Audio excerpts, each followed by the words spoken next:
Hello students, good morning. This is your next video of the pronoun. Okay, in this we have to study about the pronoun. In last class you have already studied about the pronoun. तो मुझे ज़्यादा explain करने की तो ज़रूरत है नहीं, सबको पता है कि pronoun क्या होता है, बस थोड़ा बहुत डिराइव्ड हो जाता है.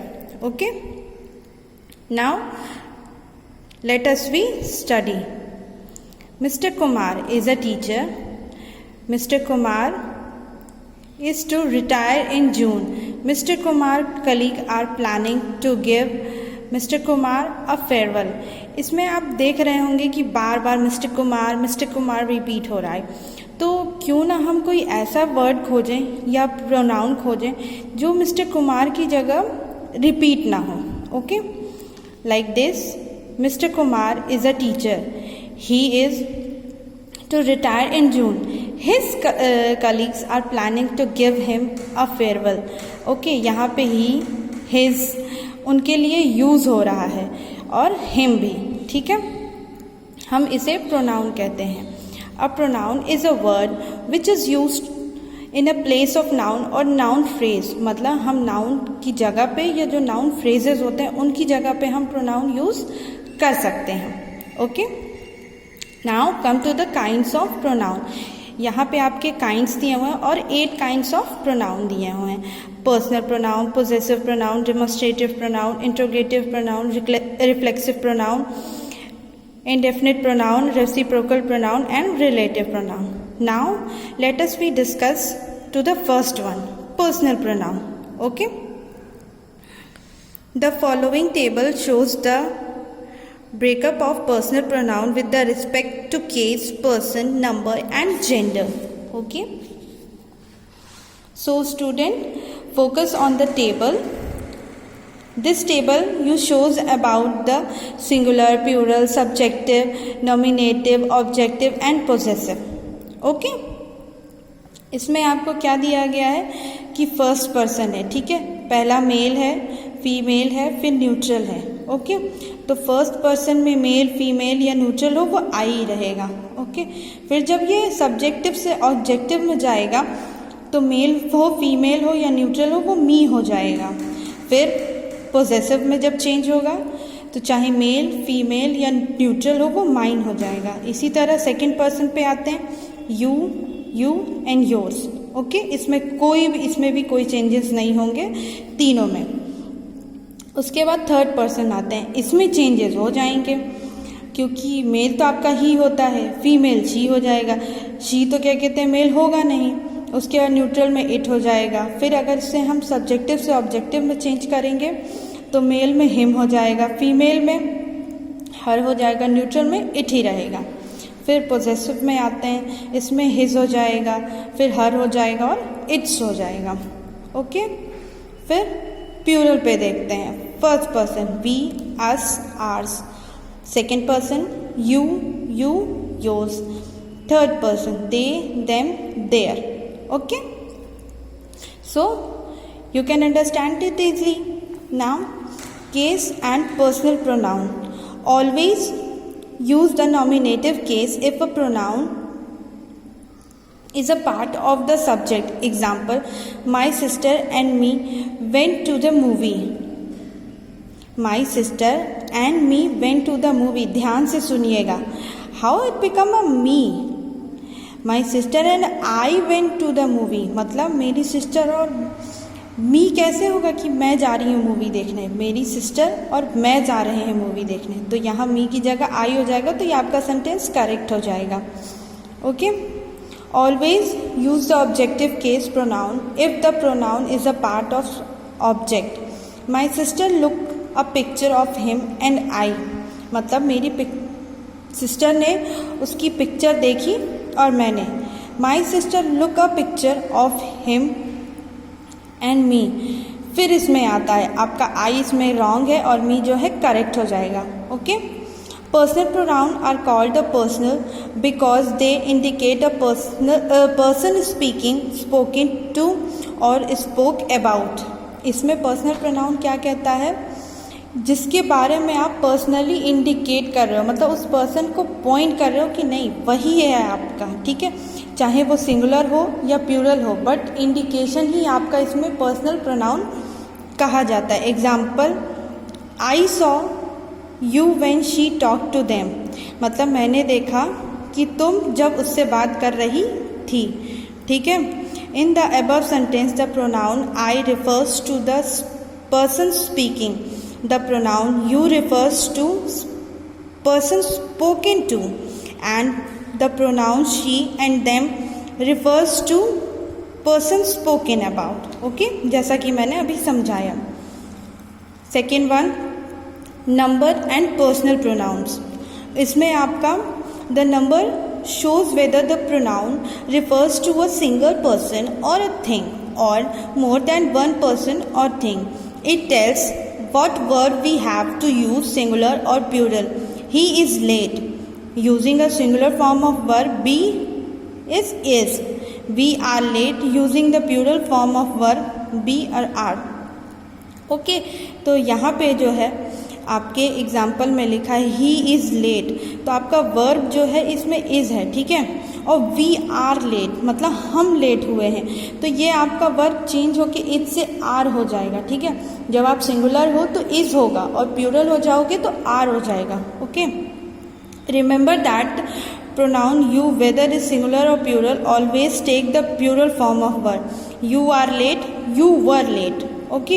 इसमें आप मतलब डिस्क्राइब नहीं कर सकते कि कौन सा सिंगुलर है कौन सा प्लूरल, तो हम हमेशा जो है प्लूरल लेके चलते हैं, okay.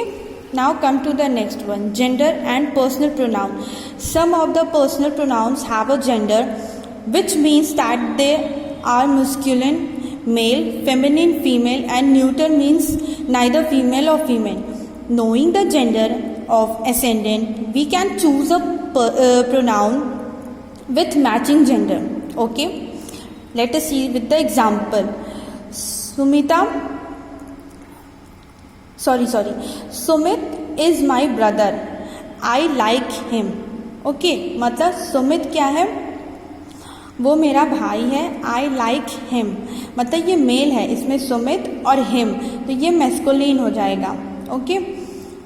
This is Samita, she is a dancer मतलब यहाँ पे शी उसके लिए यूज हो रहा है, तो ये फेमिनिन हो जाएगा क्योंकि वो गर्ल है, ओके।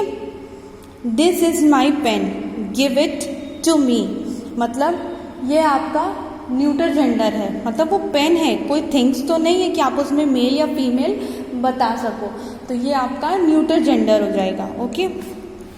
Possessive pronoun. अब possessive pronoun indicates that the person has the possession of something. It defines who own a particular object और person. The possessive personal pronouns are mine's, yours, her, his, its, own and their. इसमें आपके possessive pronounce होते हैं, ठीक है। आप इसमें किसी को ये बता रहे हो कि पोजेशन क्रिएट हो जाता है कि वो पर्टिकुलर ऑब्जेक्ट और पर्सन, मतलब एक इसमें पोजेशन जो भी क्रिएट करोगे किसी के भी लिए वो आपका एक पर्टिकुलरली फिक्स्ड होगा, okay.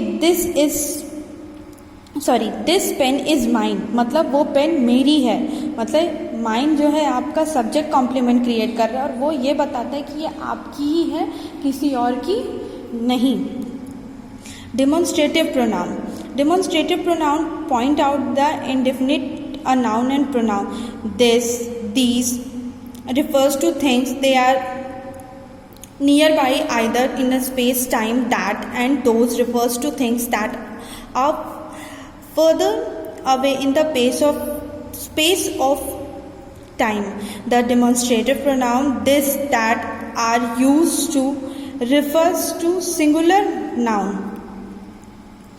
This and those are used to refers to pronoun. It should be noted that is used are the relative pronoun and also it brought the diary that I want. मतलब इसमें आपको this, these, those ऐसे चीज़ें आती हैं, ठीक है।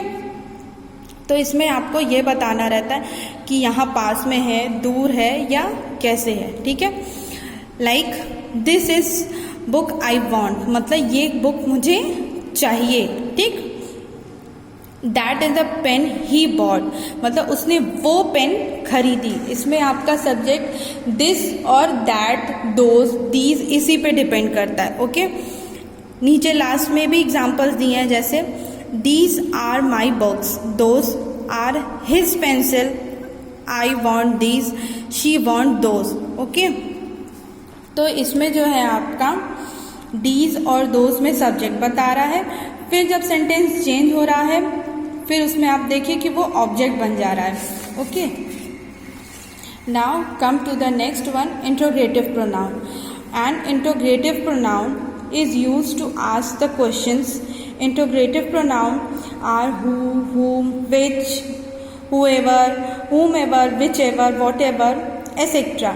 इसमें आपका कोई भी कंफ्यूजन नहीं है। इंट्रोगेटिव प्रोनाउन आपका हमेशा क्वेश्चन से रिलेटेड चीज़ें बताता है, जिसमें आप चाहे वो सब्जेक्ट क्रिएट कर रहे हो, ऑब्जेक्ट क्रिएट कर रहे हो, या फिर कहीं पे भी वर्क वो कर रहा है, वो वर्ब हो, प्रीपोजिशन हो, वो हमेशा आपका एक क्वेश्चन फॉर्म में रहेगा, okay. Now come to the reflexive and emphatic pronoun. The reflexive pronoun have the same form of emphatic and intensive pronoun. They indicate that the subject of sentence also receive the action of verb. The reflexive pronoun reflect the subject of the sentence. She enjoy herself fully, मतलब वो उसके साथ enjoy कर रही है। इसमें आपका कोई confusion नहीं रहता, इसमें आपका action of verb सिर्फ देखा जाता है, ठीक है। नीचे जैसे Ram and Shyam, I will come yourself, मतलब फर्स्ट पर्सन इंडिकेट कर रहा है और ये बता रहा है कि हाँ वो चीज़ें एक्शन हो रही हैं, okay. Now come to the reciprocal pronoun. The reciprocal pronoun are each other and an other. Each other are more frequently used than an other, but when more than two people other things involve one another is often preferred. मतलब इसमें जो है हम each other, an other use करते हैं, ठीक है। Example देखेंगे, जैसे राम लाइक सीता, सीता लाइक्स राम। इसमें क्या ज़रूरत है कि आपको एक बार वो लाइक कर रहा है, एक बार वो लाइक कर रही है। इससे अच्छा हम ये कह सकते हैं कि Ram and Sita like each other, मतलब वो एक दोनों दूसरे को पसंद करते हैं, okay. Now come to the indefinite pronoun. The pronoun do not refer to any specific person or thing. The most common indefinite pronoun are all, another, any, anybody, anything, each, everybody, anyone। मतलब इसमें आपका कोई specific चीज़ नहीं रहता है, ठीक है। कहीं पे भी कोई भी चीज़ हो इसमें आपका इंडेफिनिट प्रोनाउन में आ जाएगी, ठीक है। एग्जाम्पल आपके इतने ढेर सारे दे रखे हैं, आप खुद भी पढ़ोगे तो समझ में आ जाएगा। Now come to the relative pronoun. A relative pronoun is used to join one phrase or clause to another phrase or clause. Some of the relative pronoun are who, whom, that, which, whose, etc. इसमें जो है आपका relative pronoun phrase या clause को join करता है। इसमें आप कुछ भी यूज कर सकते हो, बट आपका दो सेंटेंस ज्वाइंट होना चाहिए। जैसे the boy who is wearing a red shirt is my brother, मतलब उस लड़के ने कहा कि जिसने रेड कलर की शर्ट पहनी है वो मेरा भाई है। तो हुज यूज हो रहा है, तो ये आपका रिलेटिव प्रोनाउन है कि वो आपको उससे रिलेट कर रहा है, ठीक है। Now come to your exercises. इसमें आपकी जो है फर्स्ट टू लेके 9 एक्सरसाइजेज दी हैं, तो कम से कम नहीं तो सारी एक्सरसाइजेस के 5 पॉइंट्स आप लोग सॉल्व करोगे, ओके। और फिर मुझे बताओगे, डिस्कस करोगे कि ये हो पाया है कि नहीं, ठीक है। So thank you students.